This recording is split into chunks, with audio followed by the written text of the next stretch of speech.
Step into the bad side. Ooh, ooh, ooh. Step into the bad side. Gonna take a mean ride.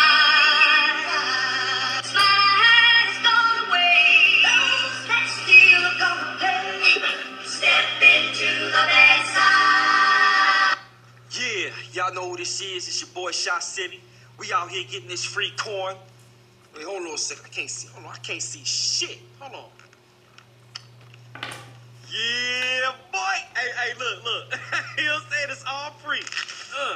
Throw it in the bag. Throwing it right in the bag, y'all know. So we out here getting this free corn. Welcome to YouTube Exposed. I remember a couple months ago, YouTube hit me up talking about, "Hi, Mr. Shy City. How are you doing? Listen, we have a list of suggestions. We're going to need you to start following from now on because we need to start making more money." Rule number 1. Never post a video longer than 5 minutes. Unfortunately, the people of YouTube who watch videos don't have the attention span of a Mexican gnat. And before you know it, they'll be clicking off your video and going to another website.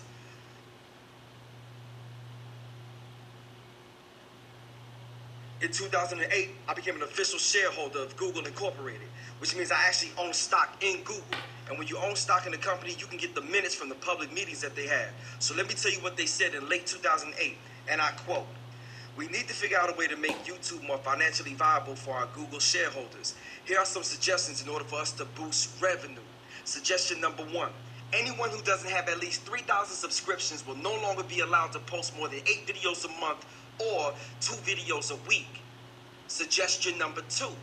Any video that's been uploaded longer than 2 years and does not have at least 1,000 views will automatically be deleted." See, the reality is, every single time you guys post a video that nobody watches, all it does is cost money for YouTube. They got to get a bigger server, and they got to get a bigger warehouse to store that video. You see what I'm saying? That's why they'd rather you come watch what we do, because when you hit the play button for us, all it does is create a revenue for them. You feel what I'm saying? Rule number 2. Always be sure to post at the same times at the same days. See, the people that watch your videos, not too bright, and they're forgetful. But if you always post at the same times at the same days, well, like lab rats, they're creatures of habit, and they'll come back every time.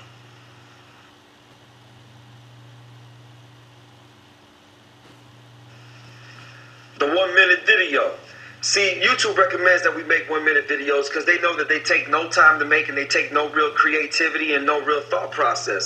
And they know that at the end of the day, if you're a subscriber, you're going to click on it anyway just for the simple fact that it's only a minute. But at the end of the day, I just feel like it kind of violates the trust that you have in me to actually post something with some real content. So that's why I don't like making them. But they are the biggest money makers on YouTube. Oh yeah, dude. It's all about the money now. You already know what it is. Rule number 3. Be sure to post 2 to 3 times a week, because the more you post, the more you get paid. If you can, be sure to post on the weekends. That way you keep the money train rolling all week. Shit, the fund, that's the biggest scam on YouTube, man. Check it. Back in the day, we used to have to verify our funds and charitable causes through YouTube. But that program was getting too expensive for them to keep up with, so they ended up discontinuing it. So what ended up happening is now we don't have anybody double checking on us to make sure we're giving the money away. Think about it. When was the last time you actually saw somebody do a video handing the money to a charity? Never. You know what I'm saying? Only like 6% of the people that actually have funds and charitable causes on YouTube actually give the money up. Everybody else holds on to it. My homeboy has one of the top 25 YouTube charities on this website, and I know for a fact he ain't giving up that money in at least 18 months. Rule number 4. No vulgar language and no sexual innuendos. See, unfortunately, if you do any of that, we won't be able to feature your videos. And if we don't feature your videos, you won't be popular and you won't get paid.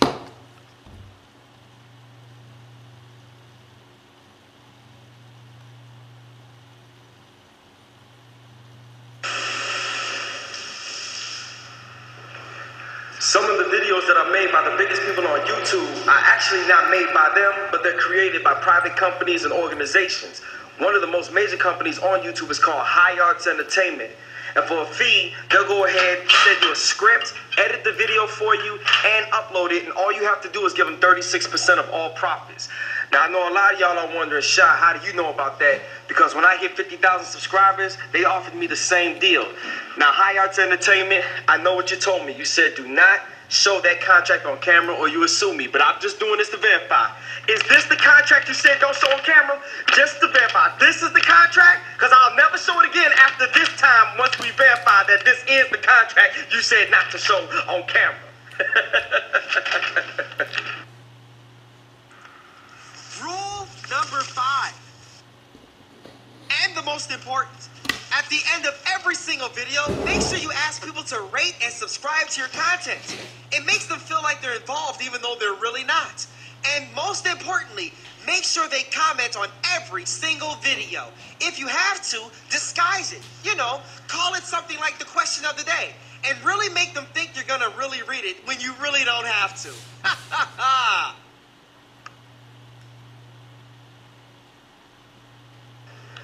FTS, faking the suspension.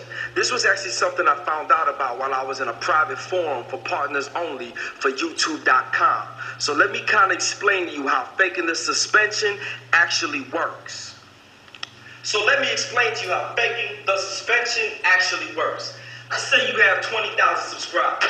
And these are the people that like your video so much, they want to be the first ones to know when you post it so they can watch it.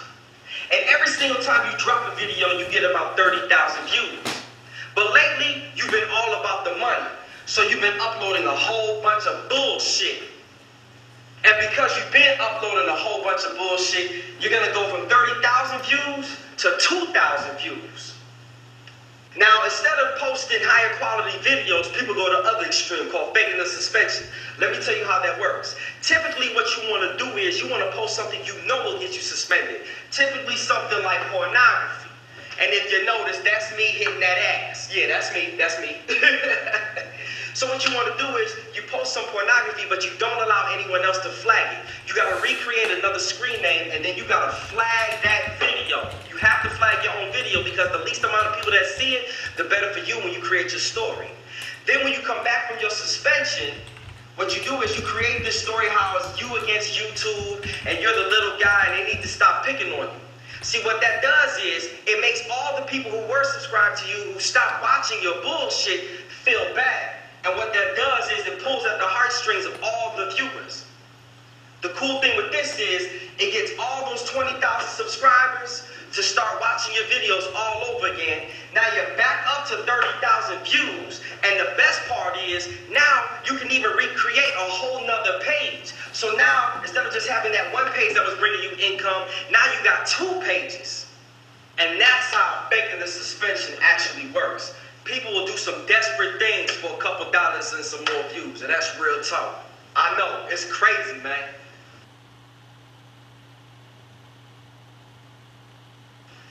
See, YouTube, you keep thinking that if you could get a brother like me to make the videos the way you want me to make them, it'll bring all types of money to the website. When in reality, it has nothing to do with the way we're making the videos. It has to do with the fact that you're not including everybody in on this website. Imagine if you had 500 to 1,000 people that had 500,000 subscriptions apiece. Well, then it would never matter who posted what because you'd be making money hand over fist. But you can only get to that point when you start including everybody on the website. You see what I'm saying? Start putting that spotlight all over the place. See, every time I come to the page, I see the same 4 people being featured. Every time I come to the page, I see the same 4 people being promoted. Now, a lot of people are going to hear this and say, oh, okay, so Shy just wants to be put on. That's what this is all about. Hell no. I'll be the first one to tell you, I was born a blue-collar brother. I'm a die blue-collar brother. This is the end of the road for me. I got nothing else. You know what I'm saying? I don't have the talent, the skill, or creativity to be on top of the YouTube game, let alone any part of the internet or any internet platform. But there are real, everyday, humble individuals who have superstar talents that you haven't even tapped into yet. You see what I'm saying? Why can't you feature Timothy De La Ghetto, David Spades, Charles Trippy, Kevin Kraft of Kraft Nation, Atia, Tanya TKO, GMTV, Denise Vlogs, just to name a few? I mean, shit, why not even the Amazing Atheist? Don't get it twisted, homeboy that said some things that made me want to get at him. You know what I'm saying? But at the end of the day, I respect his ability to use his own logic to come up with his own life meaning. I mean, like, you gotta respect the brother for that. You know what I'm saying? And he does it in a way where he doesn't even have to get violent.